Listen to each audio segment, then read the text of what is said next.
Bayangkan kalian terperangkap sendirian di dalam sebuah kontainer, terapung di tengah samudra, tanpa arah, tanpa pertolongan. Inilah yang dialami Mia dalam film No Here. Kita akan membahas film No Here dari perspektif shipping. Yang pertama adalah kontainer. Dalam film No Here, Mia bersembunyi dalam sebuah kontainer. Ini menunjukkan bahwa kontainer tersebut tidak dirancang untuk digunakan oleh manusia dan sangat bertentangan dengan standar keselamatan pengangkutan barang via laut. Lalu sebenarnya kontainer itu membawa apa saja? Mari kita lihat isi muatan dalam film ini. Mari kita lihat bandingkan dengan standar keselamatan pengangkutan laut yang sebenarnya. Dalam dunia shipping ada berbagai standar keselamatan seperti SOLAS, Safety of Life at Sea, yang mengatur keselamatan kapal, muatan, dan awak. Kontainer yang digunakan dalam film No Here tersebut memenuhi standar tersebut. Pengangguran kontainer sebagai tempat persembunyian manusia merupakan pelanggaran serius karena kontainer tidak memiliki sistem pendukung kehidupan, tidak adanya ventilasi suhu ekstrim, dan potensi kekurangan oksigen dapat berujung fatal. Nah, sekarang mari kita lihat bagaimana proses pemuatan dan pengangkutan kontainer dalam film dari sudut pandang prosedur dunia pelayaran, prinsip keselamatan dan tanggung jawab pengangkut.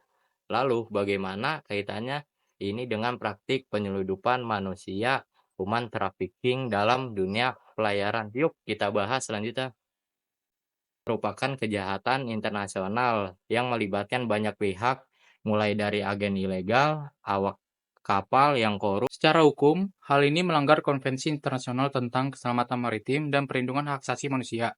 Sementara dari sisi teknis, risiko kematian akibat hipoksia atau kekurangan oksigen, hipotermia, hingga dehidrasi yang sangat tinggi. Maka dari itu, penting sekali ada sistem pemeriksaan kontainer yang ketat. Seperti apa seharusnya pemeriksaan kontainer dilakukan? Simak poin berikutnya. Dalam dunia nyata, kontainer harus melalui prosedur, seperti yang pertama, X-ray scanner, kedua, pemeriksaan fisik acak, tiga, seal atau segel resmi yang tidak boleh rusak, keempat, verifikasi dokumen muatan yang bertujuan untuk mencegah kejadian penyelundupan atau penyalahgunaan kontainer seperti dalam film. Namun, jika tetap terjadi insiden seperti jatuhnya kontainer di laut, apa yang harus dilakukan?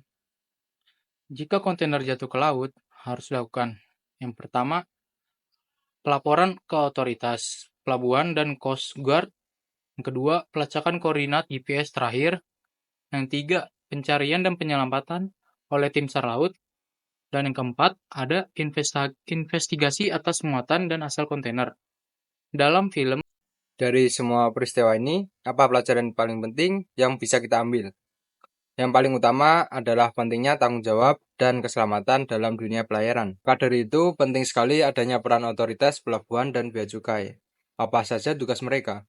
Yang pertama, itu mereka bertanggung jawab untuk melakukan pemeriksaan dan inspeksi penyeluruh, mendeteksi penyeludupan, memastikan dokumen kargo sesuai, hingga menegakkan hukum maritim dan pelabuhan. Terakhir, mari kita simpulkan relevansi film ini dalam konteks dunia pelayaran. Film No Here sangat relevan menggambarkan. Demikian review kami tentang film No Here dari sudut pandang shipping. Semoga video ini bisa